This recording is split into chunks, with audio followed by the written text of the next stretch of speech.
நல்ல சைஸு. வா வா வா.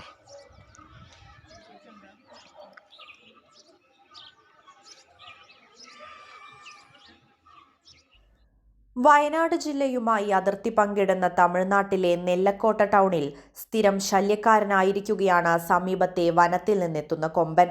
വെള്ളിയാഴ്ച രാവിലെ 6 മണിയോടെ ടൗണിലേക്ക് കയറി വന്ന ആന ഏറെ നേരം പരിഭ്രാന്തി പരത്തിയാണ് തിരിച്ചിറങ്ങിപ്പോയത്. നാശനഷ്ടങ്ങളൊന്നും തന്നെ ഇതുവരെ റിപ്പോർട്ട് ചെയ്തിട്ടില്ലെങ്കിലും ടൗൺ നിവാസികളുടെ ജാഗ്രത കൊണ്ട് മാത്രമാണ് അനിഷ്ട സംഭവങ്ങൾ ഒഴിവാകുന്നത്. പലപ്പോഴും തലനാരിഴയ്ക്കാണ് വാഹനയാത്രികരും നാട്ടുകാരും ആനയുടെ മുമ്പിൽ അകപ്പെടാതെ പോകുന്നത്. അതിരാവിലെ ജോലിക്ക് പോകുന്നവർക്കും ദൂരസ്ഥലങ്ങളിലുള്ള പഠന കേന്ദ്രങ്ങളിലേക്ക് പോകുന്ന കുട്ടികൾക്കുമൊക്കെ കാട്ടുകൊമ്പൻ പേടി സ്വപ്നമായിരിക്കുകയാണ്.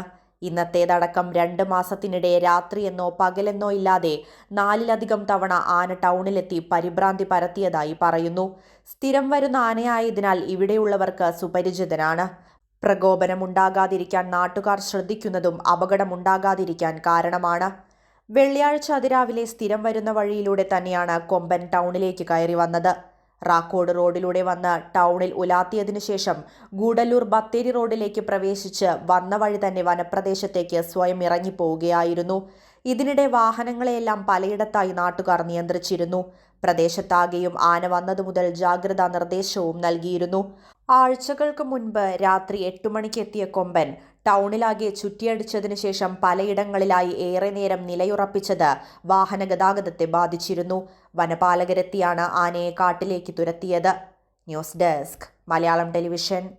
സ്വർണം വാങ്ങുമ്പോൾ GST കൊടുത്ത് വാങ്ങിയ നമ്മുടെ സ്വർണത്തിന് ഇൻഷുറൻസ് കിട്ടും. കൂടാതെ നമുക്ക് ധൈര്യമായിട്ട് പറയാലോ, നമ്മൾ പണിയെടുത്ത് നല്ല HUID ഹോൾമാർക്കോട് കൂടിയ സ്വർണ്ണമാണ് വാങ്ങിയെന്ന്. കുടുംബത്തിന്റെ കാര്യം വന്നപ്പോ നീ വലിയ അഭിമാനി ആയല്ലടാ. ജോറായി. സത്യമുള്ള പൊന്നാണ് നാം അണിയേണ്ടതും അണിയിക്കേണ്ടതും. സഫ ജ്വല്ലറി നൽകുന്നു ആഭരണങ്ങൾക്ക് ഇൻഷുറൻസ്, കൂടാതെ BIS HUID ഹോൾമാർക്ക് ആഭരണങ്ങളും. സഫ ജ്വല്ലറി, പാരമ്പര്യം പൊന്നാക്കിയ ആത്മബന്ധം.